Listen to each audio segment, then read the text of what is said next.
తెలంగాణ కాంగ్రెస్ రాజకీయాల్లో పరకాల సీటు ఒక్కసారిగా వేడి రాజేసింది. ముఖ్యమంత్రి రేవంత్ రెడ్డి వైఖరిపై తీవ్ర ఆగ్రహం వ్యక్తం చేస్తూ మంత్రి కొండా సురేఖ కుమార్తె కొండా సుస్మిత నేరుగా సీఎం రేవంత్ రెడ్డిపైనే విరుచుకుపడ్డారు. పరకాల నియోజకవర్గ అభ్యర్థిత్వంపై రేవంత్ రెడ్డి చేసిన వ్యాఖ్యలపై కొండా సుస్మిత తీవ్ర స్థాయిలో మండిపడుతూ ఎన్నికలకు ఇంకా 2 ఏళ్ల సమయం ఉంటే పరకాల నుంచి రేవూరి ప్రకాష్ రెడ్డిని ఎలా ప్రకటిస్తారని ఆమె అన్నారు. రేవూరి అంటే పరకాల ప్రజలకు ఎవరికైనా తెలుసా అని ప్రశ్నించారు. మా ఇలాకాలోకి వచ్చి మాతోనే పెట్టుకుంటారా అంటూ తీవ్ర స్థాయిలో విమర్శలు గుప్పించారు. పరకాలలో పోటీ చేసేది నేనే, గెలిచేది కూడా నేనేనని అన్నారు. రాబోయే 20 ఏళ్ల పాటు పరకాల ఎమ్మెల్యేగా తానే ఉంటారని సంచలన వ్యాఖ్యలు చేశారు.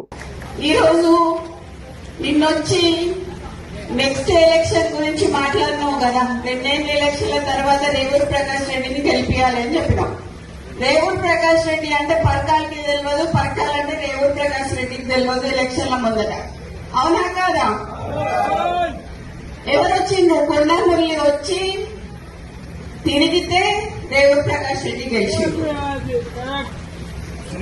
ఈ రోజు 4-5 నియోజకవర్గాలలో తిరిగి ఆ రోజు గెలిపించుకున్న వ్యక్తి, నువ్వు కార్లో కూర్చోబెట్టుకుని తిరిగిన వ్యక్తి ఈ రోజు ఎందుకు గుర్తొస్తలేదు నీకు? అంటే ముఖ్యమంత్రి అయితే కళ్ళు నెత్తికెక్కినాయా అని అడుగుతారా నేను నిన్ను? నాకు భయం లేదు. ఇవాళ పోతే రేపు 2 నాకు. ఎందుకు అని అంటే నా బిడ్డ నా కొడుకు ఎవరన్నా చూసుకుంటారు వాళ్ళని. నేను ప్రజల కోసం పనిచేసేదాన్ని, నేను ప్రజల మధ్యలో ఉండేదాన్ని. ఈ రోజు మా నాన్న నాకు అట్లే పెంచిండు, నిన్ను భయం లేకుండా పెంచిండు. నేనెవరికి భయపడను, సావుకి భయపడను. కానీ ఈ రోజు చాలా ఈ 2 ఏళ్ల వారికి ఎందుకయ్యా ఇలా రాజీనామా చేయమని చెప్పు.